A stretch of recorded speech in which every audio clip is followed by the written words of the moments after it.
what gives you hope for the future of Virginia and maybe specific to energy consumption? Energy demand is expected to double, means great things for our state, but that also means that energy efficiency is as important as it's ever been. It really comes down to those small habits, those small behavior changes that you make on a day-to-day basis. Those bigger investments are going to translate onto your energy consumption and bills. Hey Richmond, welcome back to America's Healthiest City, a 10-year community partnership to make all of Richmond the healthiest in America by 2033. I'm your host, Will Melton, and this is a production of Channel RVA. Today we're going to be interviewing Rochelle Sommer, Senior Communications Specialist with the Virginia State Corporation Commission, and today we're talking about Virginia Energy Sense, an important program here in Virginia to help everyday people save energy. It seems pretty simple, but there's a lot to it. So we're going to get into this here pretty quickly. But just if you're new to this program, please visit americashealthiestcity.com to learn more about our 10-year community partnership and find out how you can contribute to this program. We need everybody's participation if we're going to make Richmond the healthiest city in America by 2033.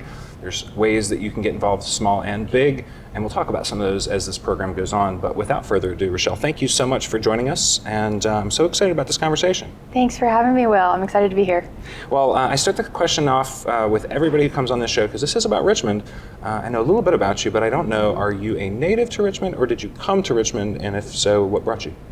Yeah, that's a great question, and I always answer it a little differently. We were a military family growing up, so we moved around a lot in my early years. My dad was in the Army, but when we decided to settle down, it was here in Virginia. So I always say that Virginia is my home, and I've been here ever since. Yeah, well, I saw that you went to Thomas Dale High School. I did. I saw that you went out to JMU and I suspect a communications degree there. I did. And then you came back and went to VCU and got your MBA. I don't know what the timing of all that is, but yeah. It's an impressive background, and I think well suited for the work that you're doing. Thank you. I saw that you also previously worked for Columbia Gas, is that right? So you have a decent amount of understanding in the utility space. Tell me a little bit about kind of that trajectory, and how did you find yourself in this role? Yeah, thanks for asking. That's a good question. So when I was thinking about this prior to our conversation today, it really dawned on me, whether it was intentional or not, that I have had a hand in the energy space for nearly my entire career. So starting with Columbia Gas, I did internal corporate communications, and there I managed or co-managed a internal energy efficiency program called WarmWise, which helps folks understand their energy usage when it comes to natural gas. And then I shifted over into the advertising world and marketing space, and from that side of things, also worked on energy projects from infrastructure to energy efficiency to all of the, whatever you can think of. And now, obviously, here at the Virginia State Corporation Commission, managing Virginia Energy Sense, which is Virginia's only statewide energy efficiency education program. And so I feel very honored to do that and make an impact where it really matters, and that's people's wallets these days. So before we transition into Virginia Energy Sense, I want to think again about Richmond. And you left, you went to JMU, but you came back. Why? You could have gone anywhere. Why did you come to Richmond? Yeah, I think that's a great question. Growing up, in Chesterfield, I really grew up in Chesterfield, kind of south of Richmond, but I'd always go into Richmond, and I really just fell in love with the city. I think the popular thing to do, at least when I was at school, was kind of go up to DC and Northern Virginia, but something really just called me back to Richmond, and I've been here ever since. Whether it is sort of like our the River City, we have restaurants, and just the culture here is something that I don't think you find many other places. It's the vibes. It's all the vibes. Well, let's talk a little bit more about Virginia Energy Sense, because it's an important program, so important that the Virginia legislature decided to allocate funds and mandate that this program exists. It's run under the Virginia State Corporation Commission. So tell me a little bit about its origin, what it does for the state, and kind of what your role is in executing that. That's a great question.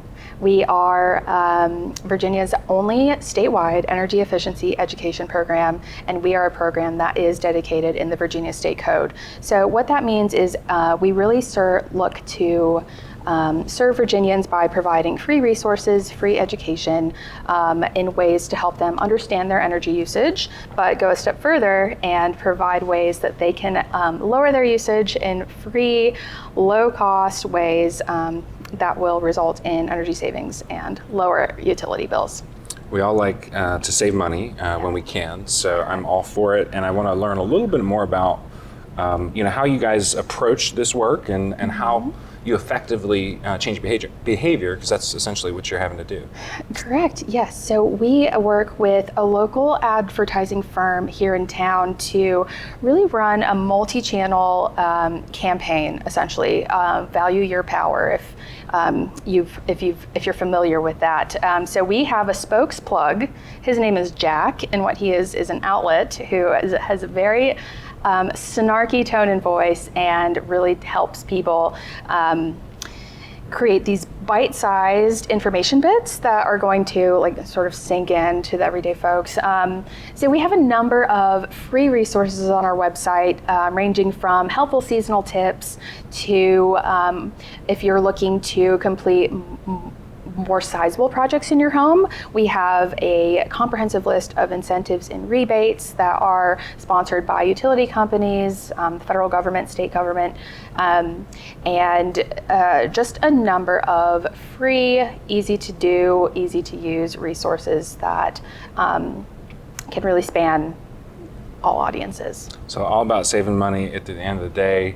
I want to talk a little bit more about the behavior change piece. So tell me about Jack and what Jack does for Virginia.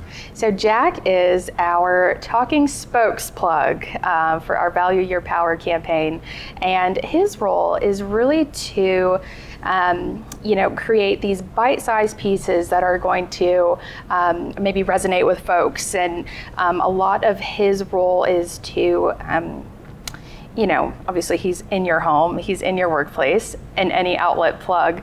And so he is there to help remind you that you can do little things every day to change your habits and make a big difference overall. So, maybe you're turning off your lights when you leave the room, or you're turning off your ceiling fan when you leave your house. You're setting your thermostat higher. Jack's here to really reiterate and resonate with folks that energy efficiency does not have to be complicated. Well, I think that we're all familiar with technological evolution, and there's a lot of things out there today that are helping us to save energy. Are there any particular devices or upgrades that you guys are making recommendations for Virginia consumers to implement? Yeah, well, we always like to recommend the smart thermostats just because they make a significant difference. We always like to say that they can learn your habits so that when you're at home, not at home, we're not expending extra energy to keep a space comfortable that you're not in. And there's also little things you can do if a smart thermostat's not necessarily in your wheelhouse. You can turn your ceiling fans the opposite direction in the summertime to push the cold air down. Just any number of small habits are really going to make a big difference overall. So is our comfort systems, is that the biggest energy usage of our homes? Yeah, and that's a big misconception, I think, with energy efficiency as well, is, if I'm gonna save money, then I have to be uncomfortable, or it's gonna cost me money to be comfortable in my home, and that's not the case in most instances. There's just perhaps smarter ways that we can approach it. Yeah, well, I'm definitely a comfort seeker, so I'm somebody who kind of has my preferences for the thermostat. But you and me both. I also enjoy the automation component of that and setting that schedule, so I don't really have to think too much about it. Correct. So I was actually this morning. I was at an event at a local business that was introducing a new facility, and the Secretary of Commerce and Trade, Juan Pablo Segura, was mentioning how Virginia is seeing its biggest sort of boom these days in energy consumption. So we're expected to double our energy consumption over the next 10 years, which is kind of crazy. Lots of things are driving that. We know that we have electric cars these days. We have lots of new corporations that are bringing economic opportunities to the state, which are all really good things. But I do wonder, how is it that your program is going to help us impact and mitigate some of that energy growth as we see the next 10 years go on? How do you see Virginia Energy Sense playing a role in that? Are there any changes planned that you're aware of that will enable you guys to be more effective as we see this happen? Yeah, well, I think this day and age, the fact that we do have so much opportunity in Virginia and that the energy demand is expected to double means great things for our state, for our economy, but that also means that energy efficiency is maybe as important as it's ever been. Like we were saying, it really comes down to those small habits, those small behavior changes that you make on a day-to-day basis. That really makes a difference. So, for example, if I turn my lights off, you seal the windows in your home. The local business has an effective, energy efficient HVAC unit. We're all doing our part, and we're all going to make a big difference together over those next 10 years to really lower the demand as it gets higher. Yeah. So part of this is about just the consumption, which is going to happen as we go about our daily lives. But some of it's about the things that we have in our home. And so earlier in the program, you mentioned some tools to kind of help people with bigger upgrades think through those things. So is that like maybe replacing some aged HVAC systems, maybe installing some solar panels? What are some of those bigger investments that people might think about that could change their future of energy consumption? Yeah, that's a great question. So, we talk about the HVAC and making sure that we are going for energy efficient models. Energy Star is always a good label to aim for. Insulation is a big one in your home, making sure you have adequate insulation and correct insulation. Appliances, we always want to encourage folks to go for energy efficient Energy Star appliances. Just those windows, again, the double, paned insulated windows are going to make a huge difference. And it really comes down to what's accessible to you. But at the end of the day, those bigger investments are going to translate onto your energy consumption and bills. And I imagine for anybody who's thinking about selling their home, it's probably going to increase the value as well. I would think so. So I want to think a little bit about Richmond's future, and I want to think about hope. I mean, part of our program is about instilling hope, helping people see that there are folks out there who are doing good work and making sure that we can move the needle. But for yourself, what gives you hope for the future of Virginia, and maybe specific to energy consumption? Are there any innovations that you're seeing happen, or anything that's kind of on the horizon that we might think about that could be a driver? Yeah, well, we always look at innovation, and in fact, I want to reference. So every year we host a survey that goes out to the public, all of Virginia, that really gauges, sentiments, motivations around energy efficiency, so that we can sort of figure out, where are we approaching, and who are we meeting in the public with our program. This past year, we found that almost 78% of people realized that their bill had gone up over the last year, their energy bill. But on the flip side of that, almost half of us in Central Virginia mentioned that we would be willing to make changes in our behavior if it meant that it would be visible or have an impact on our energy bills.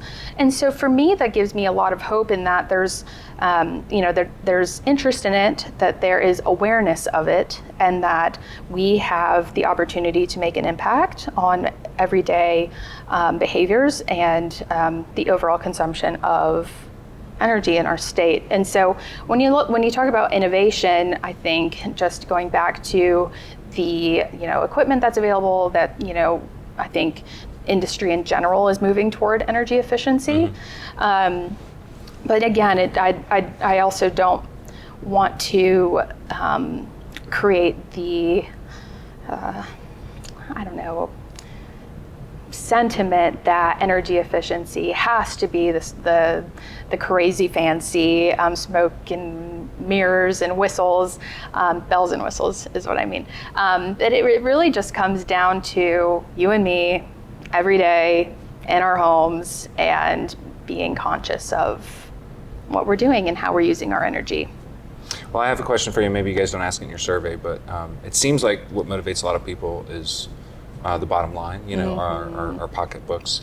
But I'd like to think that there's some folks out there that are concerned about emissions, and our energy is, derived from multiple different sources, and some of those have CO2 emissions. Are you asking questions about that? Is that something that you find are motivating people to make changes in their behavior? Yeah, so over the last 16 years of our program, it's been 16 years this year, the motivations for folks have waxed and waned and varied, but overwhelmingly by far, the motivations for folks wanting to make a change in their energy consumption comes from wanting to protect the environment and wanting to save money. And so when you can do both, just by making these small, simple changes, it feels empowering. Obviously, we're all relying on some sort of indicator or metrics to indicate that we're making progress. Yeah. So what sort of things do you guys look at Virginia Energy Sense to know whether or not what you're doing is having the intended impact? Yeah, so I think the survey that we run every year is a great way for us to gauge our impact, whether that is seeing the amount of folks who have reported changing their behaviors or the amount of interest we're seeing in learning more about energy efficiency, or even just talking to people straight on, one-on-one. We do try to do a lot of outreach throughout the state where we're really connecting with our friends and neighbors in our communities throughout Virginia to really educate them and hear what they have to say and what they think and what questions they have. Just like trade shows and fairs and festivals? Yeah, so most recently we were at the Ashland Strawberry Fair. We have gone around to different farmers markets throughout the state. Really just these, small, I wouldn't say small, but these opportunities to just connect with our neighbors and our audiences and our fellow Virginians. Yeah, I feel like we're all scrolling social media these days, so it's important to get multiple methods of communication. So I want to transition here a little bit. Super proud of everything you guys are doing. I think you're doing great work. I want to think a little bit about just Richmond in general. We have the potential to become the healthiest city in America. We all have to contribute to that, as I said earlier. Certainly saving energy is one of those things that's going to contribute. But I'm curious, as you think about Richmond over the next 10 years, what are some things that maybe you would like to see, or some things that you think might help us move in that direction? Yeah, we have a beautiful city, and we are blessed to be able to see beautiful architecture and just really historic structures. But one thing as it relates to energy efficiency that I'd like to see is just kind of a thoughtful way to update that infrastructure to ways that because back when those were built, energy efficiency wasn't really top of mind. It was kind of more just shelter. And so, I think, finding ways to update those structures so that, our neighbors and friends who are living there can reap the benefits of those things with cleaner air quality, more efficiency, more comfort in their homes. I'd love to see just our city boom with that innovation, but keeping the same integrity.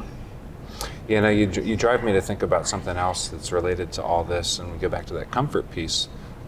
There's some elderly people out there that, when it gets to the peaks in the summertime, it can be pretty hot. So there's an absolute necessity in this climate to be able to run our air conditioners and to turn those fans on upside down. So I think that it's you take it for granted. You turn that light on and you don't think about it anymore. It's giving you that illumination that you need. But there's a study, and I would like to, and I'll I'll give you the name of it, but essentially there is a research firm that focuses on the science and technology space. And back in 2022, they did a full evaluation of energy generation at every state. They looked at every state in the United States. And when we look at Virginia, we see that almost 1/3 or a little over 1/3 of all of the energy generated for the residential space is unused or rejected or goes literally out the window. And we're paying for that. And so when we think about making these innovations and making these updates on our older structures here in Richmond, it's just a very tangible way to think about the impact that those things can make for our more vulnerable populations, like, poverty, elderly, just you and me in general. And when we're thinking about our comfort and our quality of life here in Richmond. And so when we think about 1/3 of energy being wasted, what can we do about that? And what could you do with, those impacts on your bill? Well, I know that maybe you aren't the right expert to ask this question of, but I guess we're doing more on the power storage piece and big battery farms, and I don't know much about that, so maybe that'll be another interview. Well, tell me, you're all over the state, but here in this region, who's somebody that you've encountered that you admire, or an organization that you feel like is doing good work that we ought to bring in and talk to so that we can get that side of the story? Yeah, well, staying on the energy efficiency track, we have a partner, the Virginia Energy Efficiency Council, does a lot of great work with local businesses, statewide, energy efficiency education. I recently attended their, they have 2 big events per year, their spring forum, where like-minded individuals and businesses looking to learn more about energy efficiency can gather and talk about the landscape of energy efficiency, kind of what the future looks like from a state perspective, community perspective, federal perspective even, and kind of helps folks learn about that in digestible ways. One thing I've learned just kind of being in the energy space is that oftentimes the language surrounding it can be a little hard to take in. And so the Virginia Energy Efficiency Council helps to make that a lot more accessible to folks and helps them identify ways that they can think about energy efficiency in their own organizations and in their own communities. Most recently, they are starting a blog series on their website that talks about accessibility in energy efficiency messaging. And so that's something, if you're interested, to definitely look out for. I'd be delighted to have them on. Yeah. So I want to make sure that everybody who's listening has the opportunity to find out about your great programs. How can folks find out more about Virginia Energy Sense? So if you're interested in learning about energy, how you can lower your energy in your home, I would encourage you to visit virginiaenergysense.org. We are on Facebook and Instagram and LinkedIn, and we would love to have you.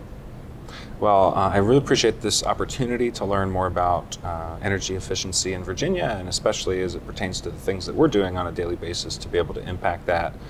Great work that you're doing at Virginia Energy Sense, and I'd love to hear an update in the future as things change, because we know things are changing all the time. All the time. We'd love to connect back with you, Will. Thank you. Thank you so much for tuning in to America's Healthiest City. We're going to catch you next time, but before I sign off, please visit americashealthiestcity.com to leave your own ideas on our ideas board. We have a place where you can do that. And if you represent a nonprofit, a business, a government agency, or an academic institution, and you want to get involved in this initiative, find out what it takes to become an ambassador, there's a link on our website that shows off all of our partners there and what it takes to get involved. But signing off, Will Melton, America's Healthiest City, Channel RVA. We'll catch you next time.